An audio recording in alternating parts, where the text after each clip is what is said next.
The latest Cummins diesel emissions recall is a huge deal because it affects 960,000 Ram heavy-duty trucks. And we just happen to have a Ram heavy-duty truck with a Cummins motor. Yes, TFL owns it. It's about 2 years old. It's behind us. And in this episode, we're going to do a series of scientific tests, real-world tests, as accurately as we can so we can get all the numbers to see whether or not things have been affected by the recall. Are we going to lose power? Are we going to lose efficiency? Are we going to be using more DEF? We'll find out.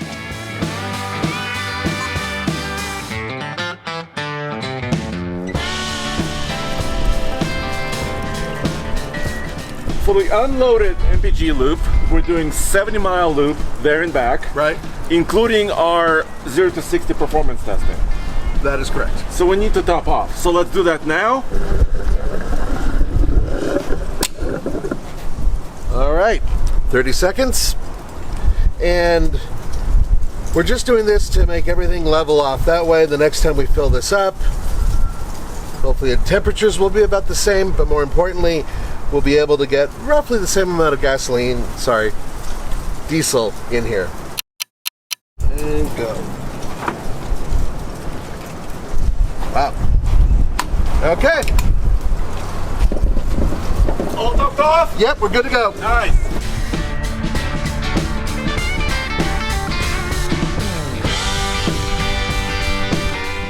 This is really part 3 of this series because initially Roman and I did the initial news drop when the fine to Cummins was announced by the Department of Justice of US. Then we had an update. Now this is the real world test. So which tests are we doing? Well, we're doing 3 tests. We're doing 0 to 60, quarter mile, and unladen MPG. Yes, and we're adding a couple more. I'm also going to do a towing test. So we're going to put about 10,000 pounds behind this truck, like heavy-duty trucks do. Right. And I'm also going to do a DEF measurement and also the towing MPG measurement before the recall. And we're also recording everything on our Banks iDash data monster because this also measures, first of all, environmental factors. For example, it also measures distance between regions, which is 555 miles for us. Also measures time between regions. Right. So we'll be able to note all this data and compare it to what happens after the recall. Now, in addition, this is also a more accurate measure of our speed and distance because this vehicle is on larger tires. Yes, and it's lifted. It's lifted, so that changes everything. Now, I know some of you guys are probably saying, well, wait a minute, this truck is modified. You know, how is this relevant? Well, keep in mind, we're using the same truck for both tests. We have to. And as such, the results, based on all the information that we're going to be putting together and old information that we have on this very same truck, we'll be able to give you an accurate reading of whether or not this truck has actually been affected performance-wise by the recall.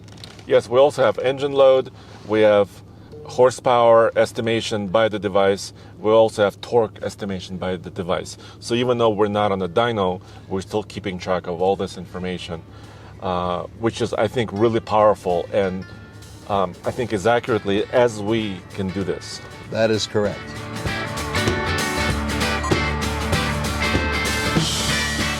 So we're gonna do 2 quarter-mile runs, 1 in each direction. Right. Because it's a bit windy today. Not terrible. Right. But I want to cancel the wind. I want to be as precise as possible. Gotcha. All right, so let's do this. How are you going to launch it? We're just going to absolutely leave everything alone. We're not going to rev it or anything else because who knows who's driving this truck next time we do the test. This way, this is going to keep everything even. So we're not brake torquing it. Nothing like that. Hard acceleration, but normal launch. Right, what I like to call flat, meaning that you're not doing anything. Flat footing it. Yeah. Well, all right, let's do it. Oh, there's the power. It comes on. Okay. As always, we're at about a mile above sea level, but we are also checking everything with Banks, right? We're recording Banks data, which includes environmental factors as well. That is correct. There's the results. Going north, 17.8 second quarter mile. And the top speed, let's just check the top speed. Top speed of 83.2 miles per hour.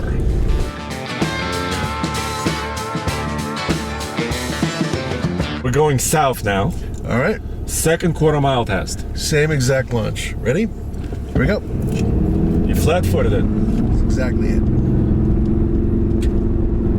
Then know turn. I'm sorry, go ahead. Sorry, for 37s, for bigger tires and slightly lifted truck, I think it's still, I mean, it's not boring. What would you say? No, it gets up and it moves. It gets out of its own way. All right, we got it. Going south, 17.88. It's pretty close. So it's very close. So 17.8 versus 17.88. And this is 82.4 miles per hour. So it averages down to 17.84. So not a terrible time for a huge and heavy truck like this. Correct. And once again, we're going to be taking this data and we're going to measure it against the data of this very same truck after it's been serviced. Yeah, and recall. Yep. Recalls were completed. Okay. All right, so now let's do 0 to 60s. Sounds good. We've done a lot of physical modifications to this truck. That's including suspension, bumpers, tires, and wheels. Yeah, quite a bit. But we haven't messed with the engine or the transmission. No, this is a 2022 Ram 2500 heavy duty with a standard output Cummins. The rating on the engine from the factory is 370 horsepower and 850 pound-feet of torque. It's got a 6-speed, 68 RFE automatic transmission. And we did not touch the powertrain at all. So its profile, along with all the goodies that we put on it, makes it both heavier and less aerodynamic than your average Ram in the same class. Yes, we have to thank our friends at Mopar for the side steps, the tonneau cover, and the fifth wheel hitch that's in this truck. And we have to thank our friends at BDS Suspensions and Fox for the lift, BF Goodrich, and of course AEV for the bumper. And Mother Nature for this heavy wind.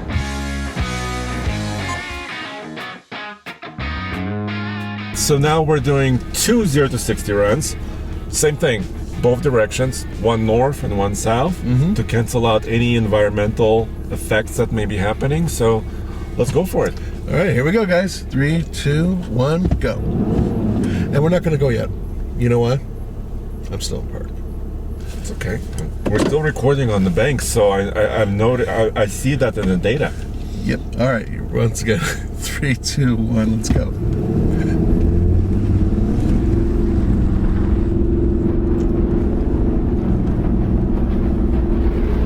I can see the engine load, and it's at 100%.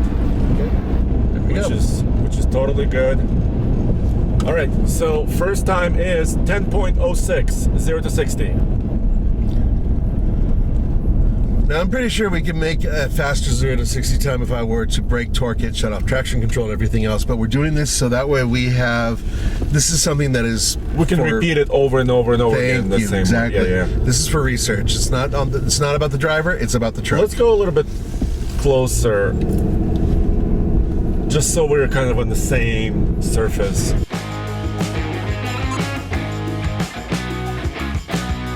Ready?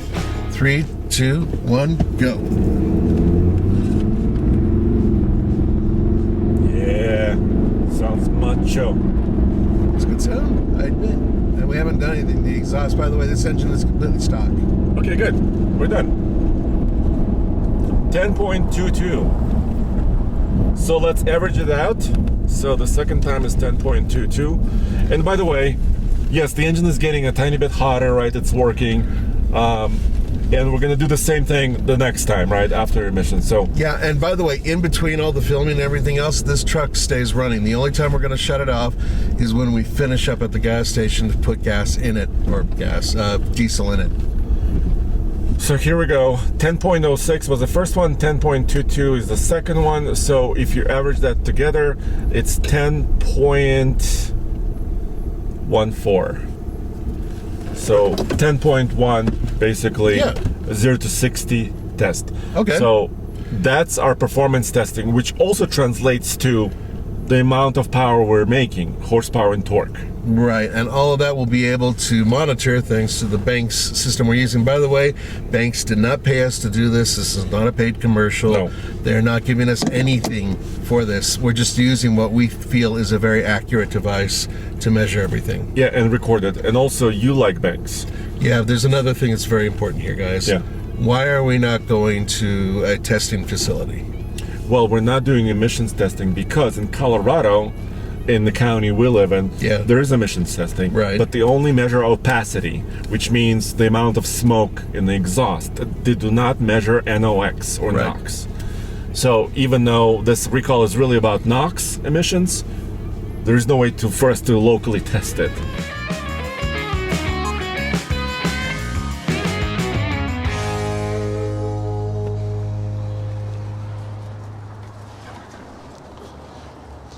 According to the GPS, we went about 69 miles. Okay. And of course, we're still a mile above sea level. We went north to Fort Collins. We did our performance testing. We never shut off the engine. No, we never did. And we'll do the same thing. So we spent 2 hours and 10 minutes doing this whole loop. And filming and the engine running. And we still have to top off the tank and see how we've done. Yes, let's check it out now. All right, let's fill her up.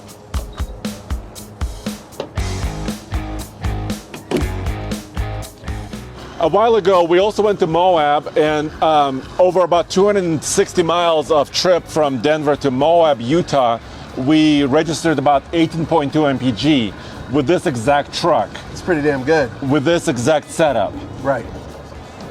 Bam! So we'll wait 30 seconds. Once again, we just let it settle. Right. We're not damaging any components. And then we'll calculate.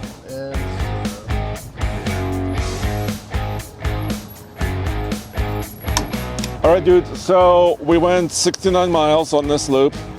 Divide by 4.609 equals, whoa, 15 mpg. Yeah. But that's including performance testing. Right, we did 2 quarter-mile runs and we did 2 0 to 60 runs, and the truck idled the entire time. Yeah, so this is not a highway loop by any means. No, not at all.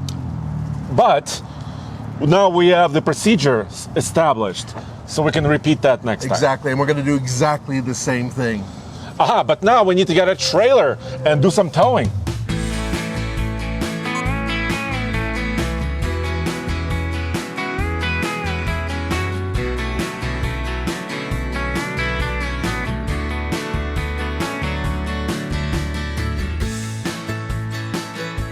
All right, it's time to start my towing loop. I'm using the Denver 100 route, which normally would be about 111 miles, but I'm gonna extend it a little bit because this is very important and I want to get as much data as possible. I am gonna measure fuel usage using the pump, and I'm gonna measure DEF usage using the Banks I- gauge. Yes, the Banks I- gauge uses the sensor or the sensors in the truck that tell me how full or empty the DEF tank is, but of course it's not a perfect measurement system. If I went to a truck stop and also filled up with DEF, it's also not a perfect system. But at least now I'm leaving at 49%, according to the gauge, of DEF fluid remaining. I'm going to reset my trip meter and start the recording on my Banks gauge right there. I'm going to measure my route right there, and I'm in tow mode, exhaust brake on, lights on, everything is great, and actually there's no wind. Yes, no wind.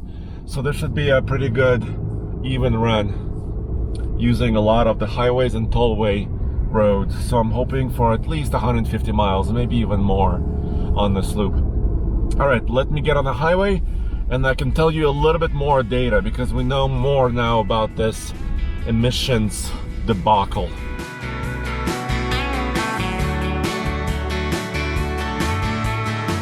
couple more things.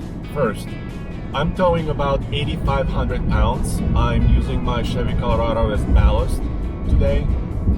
And yeah, it's a relatively aerodynamic trailer load because I'm pulling a truck behind me, but I can repeat it next time in the exact same way on the exact same route. Also, I wanted to give you a quick 60-second long-term update on our Ram Trailhound, this truck I'm driving. It's been really, really great. We've owned it for 2 years, over 24,000 miles.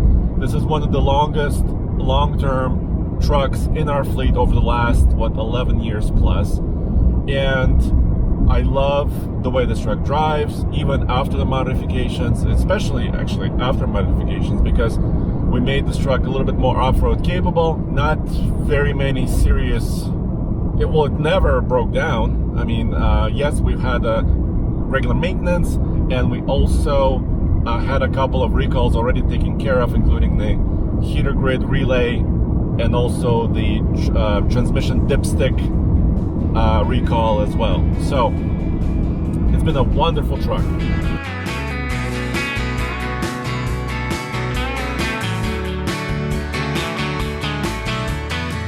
Now we have a couple more pieces of information coming out from this Cummins emissions debacle. I'm going to call it the debacle right now. Yes, so DOJ and the EPA and also the California Resource Board found an issue at their facility, at the EPA facility. They were retesting some trucks or a truck, and they found a discrepancy. And this is how it originated just over the last 6 months or so. They fined Cummins now up to $2 billion, because there was $1.675 billion for the EPA, then there's another $300 million for the California board. So altogether it's $2 billion. The government gave Cummins 3 years to take care of all the necessary recalls related to this. 3 years. And also, under the requirement, 85% of the affected 960,000 trucks, 85% of those have to be taken care of within 3 years. So government obviously understands it's not going to happen overnight. So they gave Cummins and Ram a longer time period to take care of this. But this brings up another question. If you live in a county, state or county, where emissions are required and you cannot re-register your truck without an emissions recall, how's that going to work? Well, I think if you present this information to your local Department of Transportation, then, because up to 3 years would have to, this could take a long time. So hopefully you'll be able to re-register your Cummins over the next year or 2 or even 3, and then take care of this whenever that becomes available. So there's a little bit of a question there. And also, the final piece of information is that EPA and California Board will use or is asking Cummins to use a lot of these funds, the money that they're paying the government, to refurbish or replace or modify existing old diesel trains. So I thought that was quite interesting. But there is, of course, there is a story, and a lot of this information, by the way, is thanks to our friends at thedrive.com. I'll put a link to it in the description of the video below.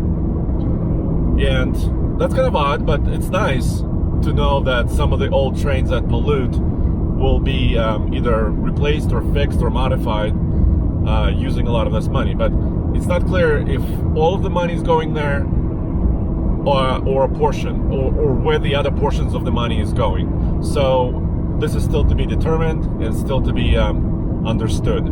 The recall 67A that I referred to in previous videos affects trucks 2013 through 2018. There is a separate recall, VB6, for 2019 related to emissions. But 2019 through 2023, that group of trucks, those 330 100,000 trucks from those years. The recall for those trucks has not been established yet. So now most of this recall that's happening right now in January 2024 has to do with 2013 through 2018. So I don't know exactly when our truck will be able to be recalled. That's it.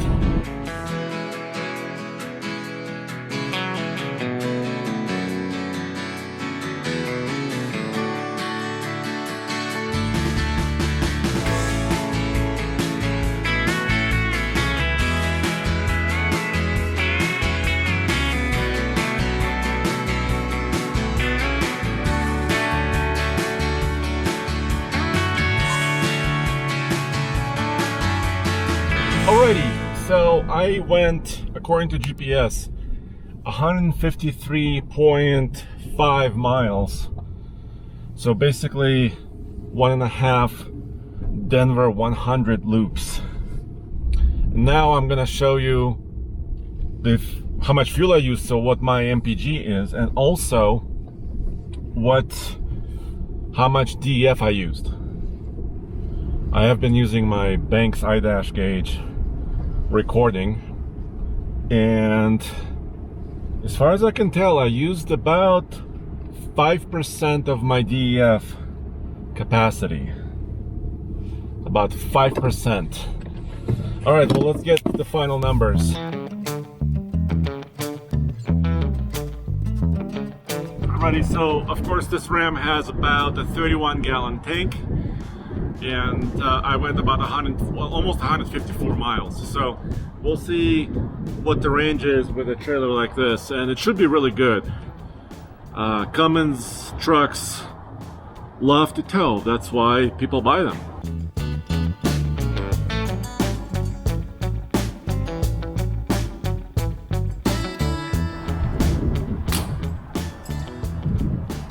Alrighty, as always, I'm gonna wait 30 seconds, top off, the same procedure we always use, just to make sure that the fill is even and we're not damaging anything. Right, I'm gonna top off.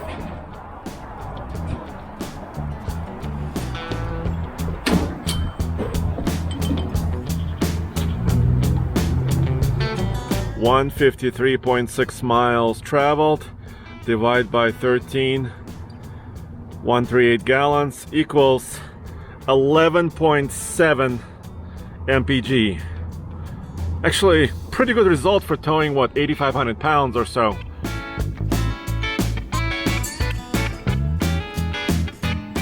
So now there's only one thing left to do, and it's do everything that you just saw again after the recall is done, because you guys are worried about getting less efficiency, more DEF usage, more frequent regens, less power, and yeah, of course I'm worried about this too because I'm an owner.